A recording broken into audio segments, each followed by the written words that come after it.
My daughter-in-law called a little after 4 a.m. Her voice was cold and direct. Your son is dead. He drowned. I already had him cremated. He left everything to me. You get nothing. I didn't say a word, but immediately something felt off. My son hated fire. He had told me dozens of times that if anything ever happened to him, he wanted to be buried beside his mother. Never burned. Not ever. So I didn't fly to Hawaii for a funeral. I flew there to look for the truth. What I uncovered over the next 7 days shattered the story she thought was perfect. Hello everyone, and thank you for being here. Before we begin, let me know where you're watching from. Drop your city or country in the comments. It helps me understand who's listening to these grandparent stories. While a few details have been dramatized for storytelling and education, the core lesson about family, trust, and listening to your instincts is completely real. The call came at 4:32 a.m. Pacific time, and before I even answered, I knew my life was about to change. I'd been a police officer in Seattle for 35 years. You develop instincts in that line of work. A phone call in the middle of the night is never good news. I reached for my glasses and stared at the screen. Melissa, my daughter-in-law, calling from Hawaii. My heart already knew. Ethan, she said, her voice shaky, but something about it felt practiced. I have terrible news. It's Ryan. He drowned yesterday during our sunset cruise in Maui. The words hit me like a punch. My son. My only child. She explained that he slipped off the boat. The current was strong. The Coast Guard searched. Then she paused. I'm so sorry. The funeral is already arranged. Cremation, just like he wanted. That was the first alarm. Ryan never wanted to be cremated. We talked about it after his mother passed away. He wanted to be buried next to her someday, under the big oak at Evergreen Cemetery. I tried to interrupt, but she cut me off, her tone suddenly colder. She started talking about Ryan's estate and the life insurance. Everything, she said, came to her. $3 million and the house. The lawyers were very clear, she added. You get nothing. Then she hung up. I sat there in the dark, staring at my phone as the clock glowed 4:34 a.m. 2 minutes. That's all it took to destroy my world.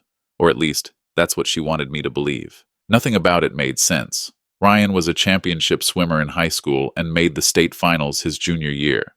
Even at 40, he swam laps 3 times a week. The idea of him drowning on a tourist cruise was absurd. And the way she talked about the money. Who says that to a grieving father? Not, I'm sorry for your loss. Not, he didn't suffer. Just, you get nothing. I checked my messages and found a text I hadn't seen, sent the day before at 4:17 p.m. I'd been at a retirement dinner and my phone was on silent. Dad, I need to talk. It's about Melissa. Something isn't right. Can we meet this weekend? My hands started shaking. I thought back to 3 years earlier, when Ryan introduced us to Melissa at Sunday brunch. She was attractive, charming, said all the right things, but something about her never sat right with me. Maybe it was the way her smile never reached her eyes, or how she always steered the conversation toward Ryan's job, his income, his future. My wife, Helen, would have noticed immediately. She had an incredible sense for people, but Helen had been gone for 10 years, and I'd let Ryan make his own choices. Even when those choices made my instincts buzz, I stayed quiet and told myself I was being overprotective. Now my son was supposedly dead, and his wife's first concern was making sure I knew I wouldn't see a dime.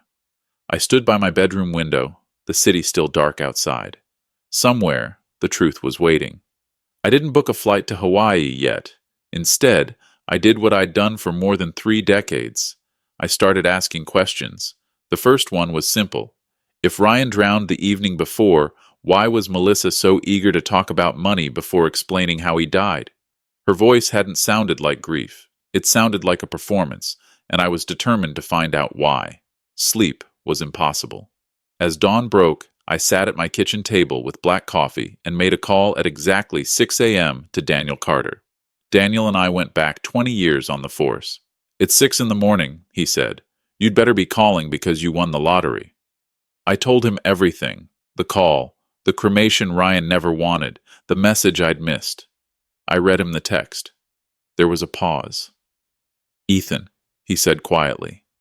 You're thinking what I'm thinking, aren't you? I asked him to run Melissa's full background. He said he'd call me back within the hour. It took 45 minutes. Sit down, Daniel said when he called back. 6 months earlier, Melissa had taken out a $3 million life insurance policy on Ryan. She was the sole beneficiary. That alone was suspicious. Then he told me something worse. Melissa had been married before, to a man named Andrew Collins. He died 2 years earlier. Drowning accident. Vacation trip. Body never recovered. Ruled accidental. The payout was $1.5 million. 2 husbands, 2 drownings, 2 insurance checks. That wasn't coincidence. Daniel warned me to be careful. She'd done this before, and if she thought I was onto her, things could get dangerous. After I hung up, I stared at Ryan's last message again. It's about Melissa. Something wasn't right. Ryan had sensed the danger, and I hadn't listened. The guilt hit me hard. 3 years earlier, when I first met Melissa, I'd felt that same cold warning run down my spine. I ignored it, told myself I was being paranoid. Now my son might be dead because I stayed silent. That thought sat heavy in my chest. Daniel called again late in the morning. He had the Andrew Collins file, and there was more. Melissa had been making regular trips to Maui for the past 6 months, always alone. Planning, I said. That's what it looked like. He sent everything over but warned me again to involve the authorities. I told him I would, once I knew what really happened to my son. I opened my laptop, and his email was already waiting. I clicked on Andrew Collins's file first. The similarities were undeniable. Same method, same motive, same cold precision. Later that afternoon at the precinct, Daniel handed me a folder and said there was no doubt anymore. Melissa's first husband had died the same way. Drowning. Bahamas. By noon, I was on a plane to Maui. The 5-hour flight gave me time to think, and the more I replayed everything, the more convinced I became that Ryan was still alive. The pattern was too perfect. Andrew Collins in the Bahamas. Ryan now in Maui. 2 drownings. 2 accidents. No bodies. Melissa had done this before and walked away clean. This time, she had me standing in her way. I landed just after 7 in the evening. The airport was full of tourists in bright shirts, laughing, snapping photos, living their vacation dreams. I pushed past them, rented a car, and drove straight to the resort where Ryan and Melissa had been staying. The Ocean Breeze Resort looked like something off a postcard. Palm trees, an infinity pool, endless ocean views, paradise. Except my son had supposedly drowned there 2 days earlier. I found the manager in the lobby. His name tag read, Clayton Hart. I told him who I was. His face shifted into professional sympathy, and he said my daughter-in-law had been devastated. I told him I wanted to see her. He offered to call her room. I told him not to. I wanted to surprise her. Something flickered in his eyes, but he nodded. In the elevator, my heart pounded. I hadn't seen Melissa since the wedding, when she'd worn white and smiled like an angel. I knew better now. I knocked on room 412. She opened the door wearing black yoga pants and a tank top, her hair pulled back, mascara smudged beneath her eyes.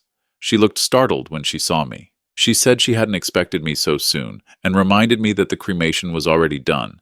I told her I wanted to know exactly what happened. Everything. She stepped aside and let me in. The room was a mess, suitcases open, clothes everywhere. She was packing. She told me about the sunset cruise, how Ryan had been taking pictures near the railing when a wave hit the boat and he slipped overboard. She pointed toward the dark ocean and said the current was strong, that by the time they turned back, he was gone. Her hands trembled, tears forming in her eyes. Convincing, almost too convincing. I asked where his body was. She said the Coast Guard searched for 2 days and shook her head. No body. No death certificate. Something flashed in her eyes when I said that. She claimed one could be issued later. It was a lie, and she knew it. I told her I was going to the police. She said they already knew everything. I left. At the Maui Police Department, I was directed to Officer Timothy Holland, the Coast Guard liaison. He told me he'd been on the search and confirmed there was no death certificate. Without remains, it was a missing person case. Under Hawaiian law, it would take 7 years to declare death. 7 years meant Melissa couldn't touch the insurance unless she produced a body. Outside the station, my phone buzzed. Unknown number. Stop looking. He's gone. Someone was watching me. That meant I was right.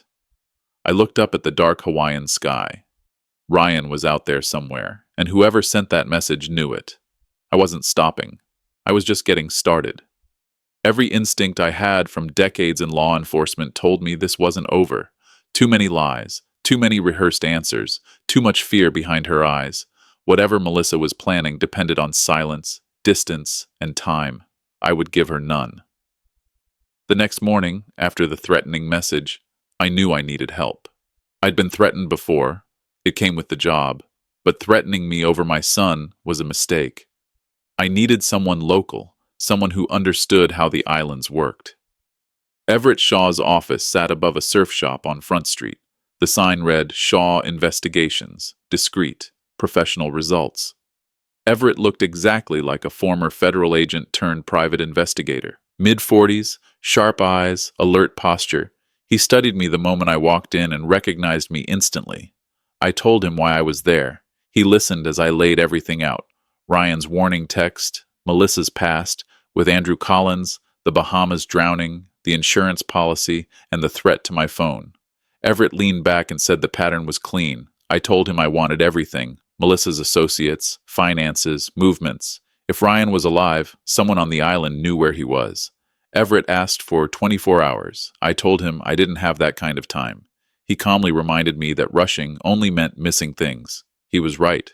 He called the next morning and told me to come immediately. When I arrived, his laptop was filled with open windows. He told me Melissa had been involved with a man named Gavin Mercer, a water sports instructor at the resort. A photo popped up, mid-30s, fit, sun-darkened skin.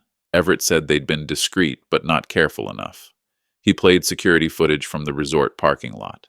Melissa and Gavin stood beside a white pickup, kissing. The footage was dated 2 days before Ryan supposedly drowned. Everett showed me more. Gavin owned a boat used for snorkeling and fishing charters, but he also made trips to the outer islands. On the day Ryan disappeared, Gavin had canceled all his bookings, claimed he was sick, yet his boat left the harbor early that morning and didn't return until after dark. My pulse raced. I asked where he went. Everett pulled up a satellite map. Gavin usually stayed near tourist waters, but 6 months earlier, he started traveling farther out. Everett zoomed in on a private island 15 miles offshore, owned by a shell company. Another image appeared.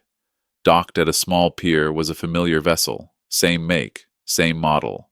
The image was from the day before. The boat had been there 4 days, ever since Ryan vanished. My chest tightened. Ryan was there. Everett agreed but warned we couldn't rush in.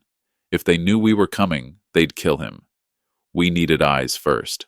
I stared at the island. Somewhere on that speck of land, my son was alive. I asked when we moved. Everett said tonight, his boat, after midnight, recon only, by dawn. We confirm it first, Everett said quietly. Then we call everyone. I stood there, staring at the screen. Tonight.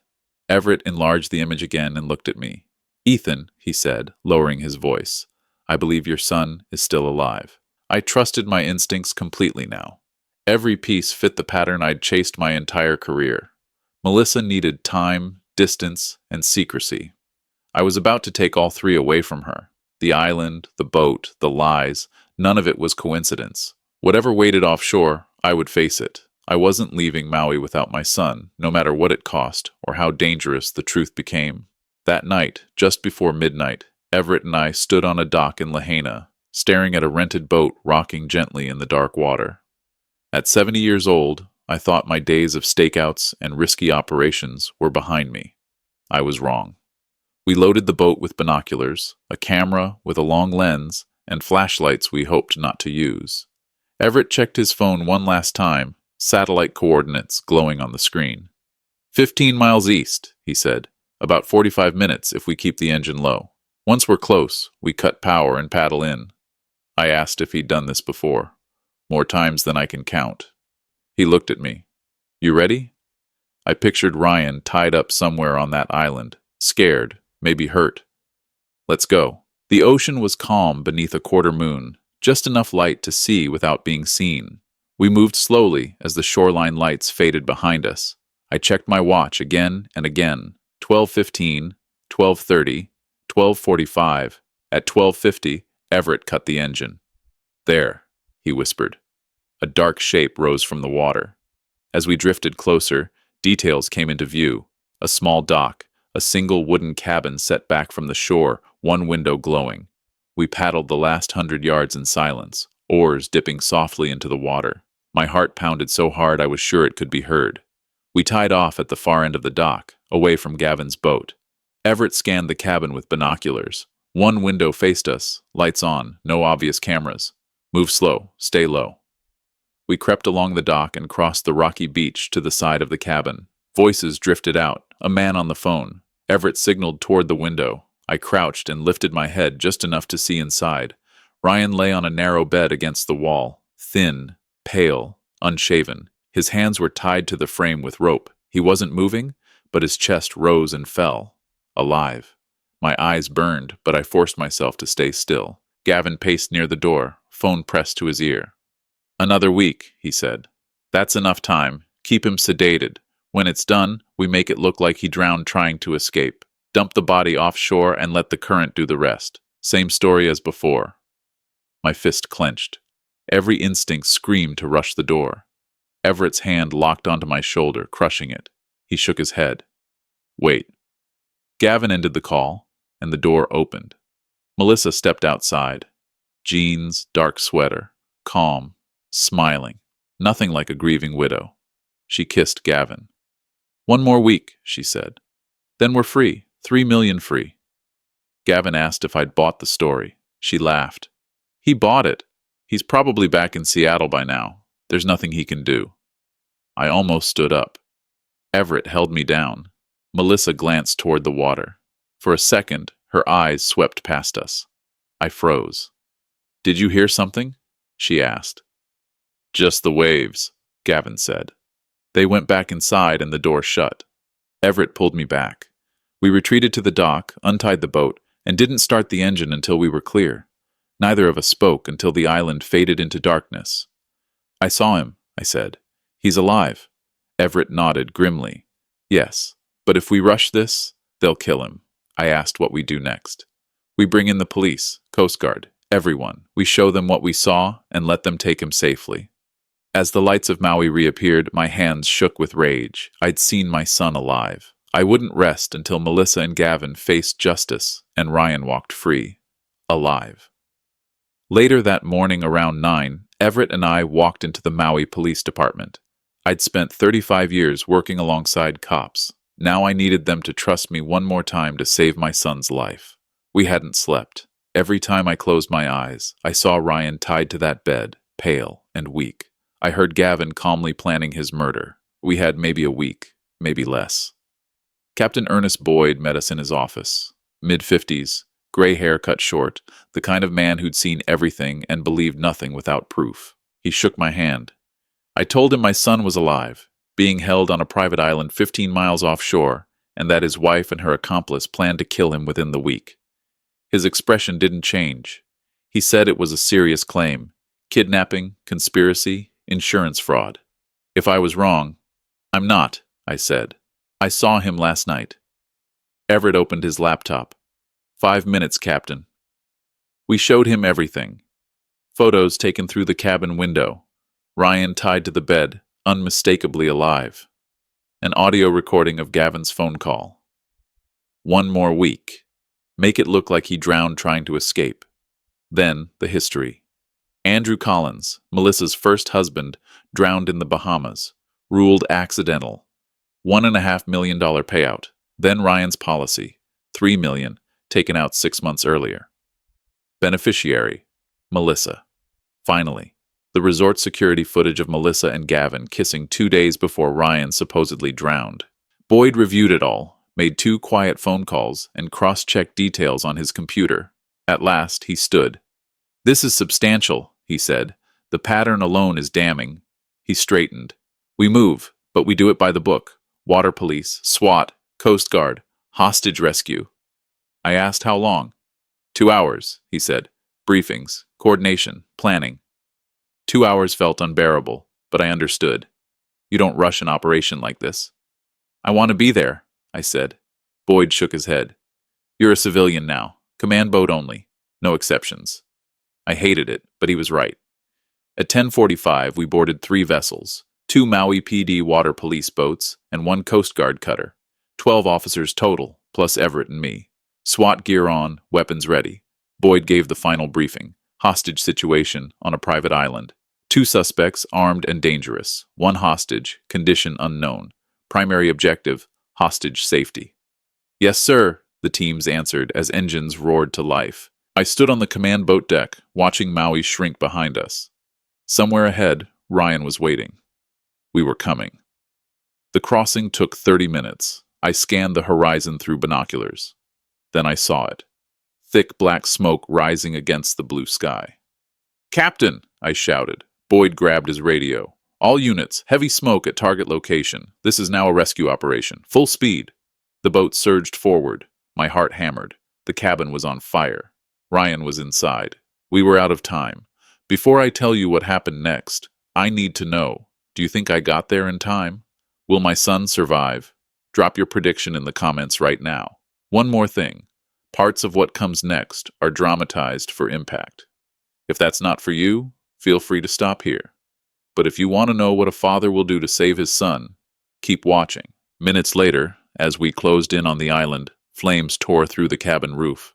Fire clawed at the sky, smoke rolling thick and dark. Officers shouted commands over the engines, sharp and controlled, but all I could think was that my son was trapped inside that inferno. The boat slammed into shore. Police spilled out, weapons raised. "Maui PD, hands up! Nobody move!" Melissa and Gavin were already running toward the dock, aiming for Gavin's boat. They froze when they saw 3 police vessels and armed officers surrounding them. There was nowhere left to go. I didn't wait. Every instinct drilled into me over 35 years screamed to hold position, to let SWAT handle it, to follow protocol. I ignored all of it. I ran straight for the burning cabin. "Ethan, no!" Everett shouted behind me, but I didn't slow down. The heat hit me 10 feet from the door, a wall of fire that burned my eyes. Smoke poured out, thick and black. I pulled my shirt over my mouth and lunged inside. It was hell. I couldn't see. I could barely breathe. Smoke clawed at my lungs. Fire snapped along the walls, devouring the old wood. The ceiling groaned, ready to give way. "Ryan!" I shouted, but my voice vanished into the roar.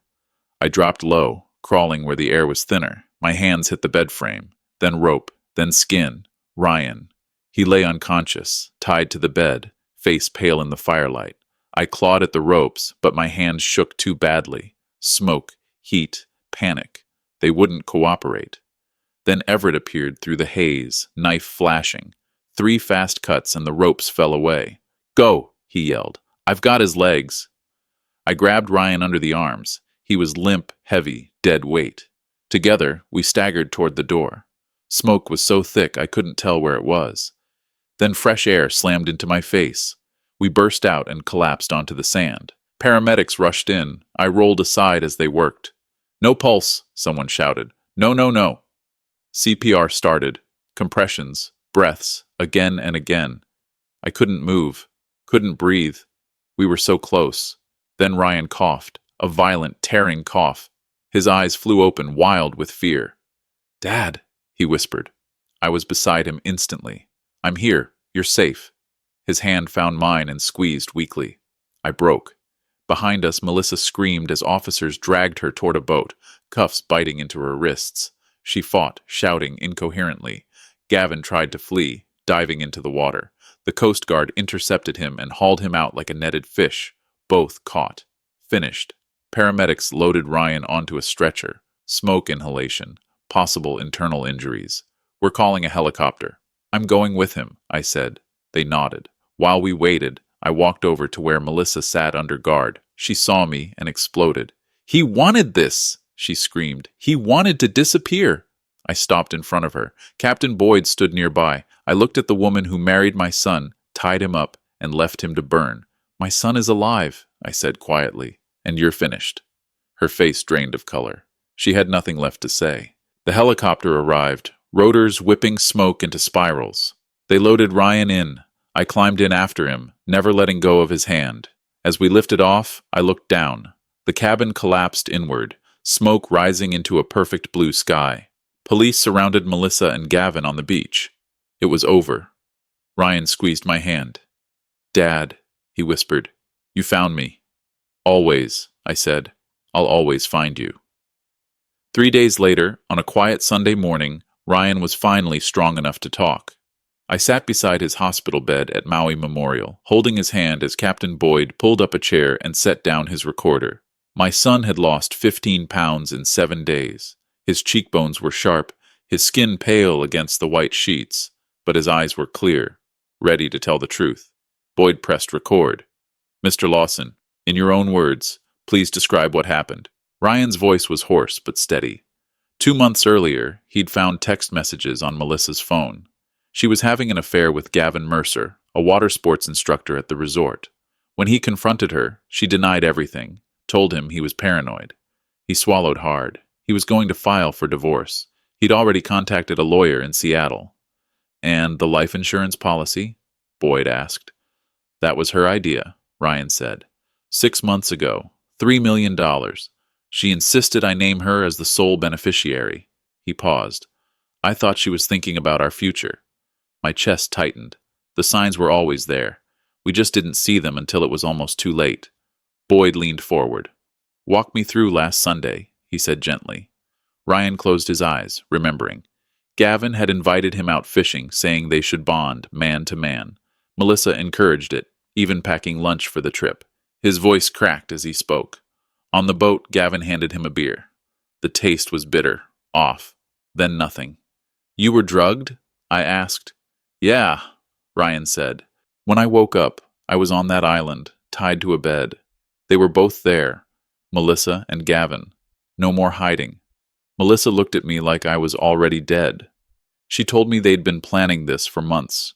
They'd keep me sedated for a week, then stage my drowning, make it look like an accident. Boyd leaned forward. What happened during that week? Ryan continued, voice tight. They kept me sedated twice a day to keep me weak. Melissa would come in, talk about how much money she'd get, how she and Gavin planned to disappear to Costa Rica with the payout. She said no one would ever find me. The ocean would take care of the evidence. His eyes met mine, steady. On the morning of the rescue, I heard helicopters and sirens. Gavin panicked, shouting that they had to get rid of me, but there wasn't time.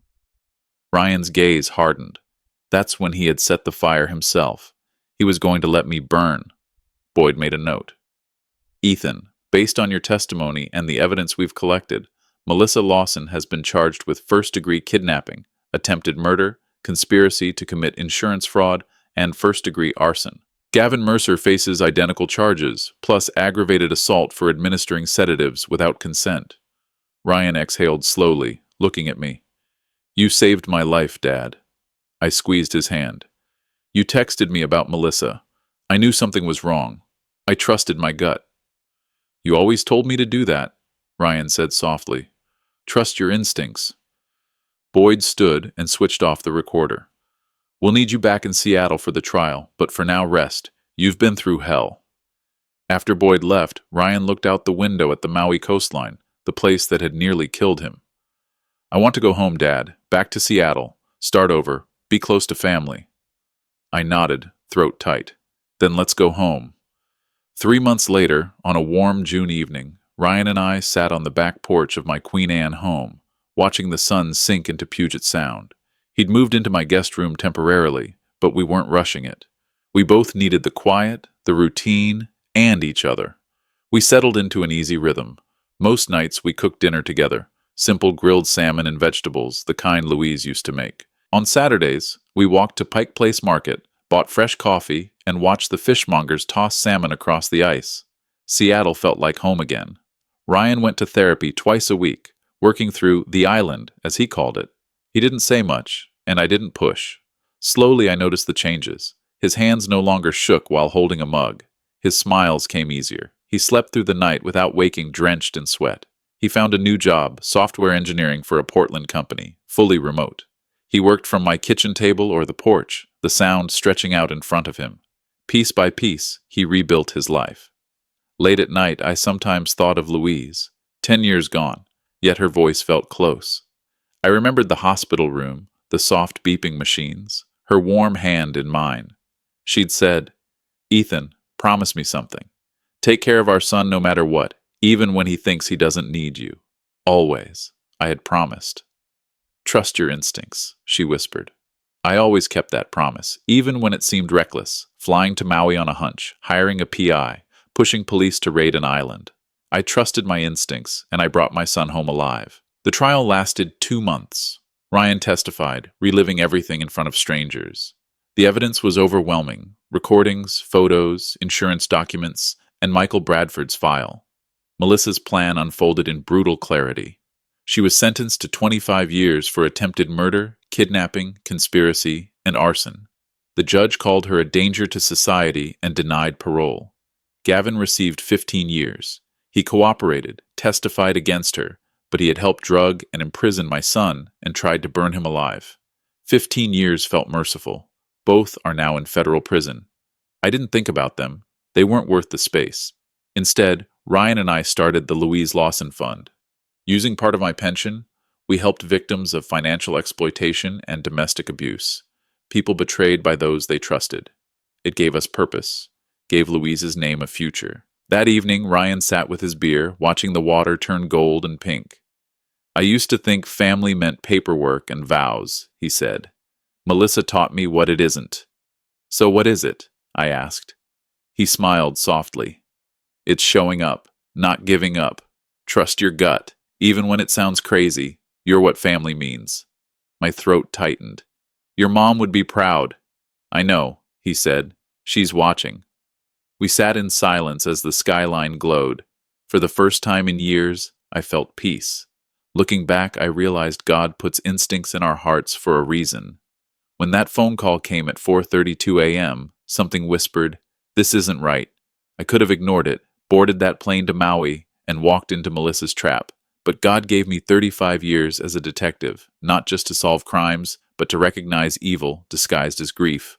My advice: don't be like I almost was. Don't ignore that voice in your gut when someone you love is in danger. Don't let politeness or doubt silence your instincts. God gives those warnings for a reason. Sometimes He speaks through that uneasy feeling you can't explain. The lesson I learned, the one I share in all my grandpa stories, is this: family isn't about blood or marriage certificates. It's about who shows up when it matters. It's about trusting God's guidance, even when the path seems impossible. Ryan is alive today because I chose to listen.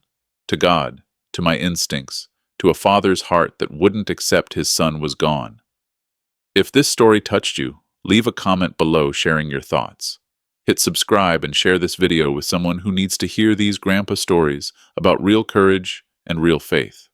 That's what grandpa stories are about, passing down wisdom that might save a life. Thank you for sticking with me until the end. A quick disclaimer: some elements in this story are fictionalized for educational purposes. If that's not for you, feel free to explore other content. God bless you all.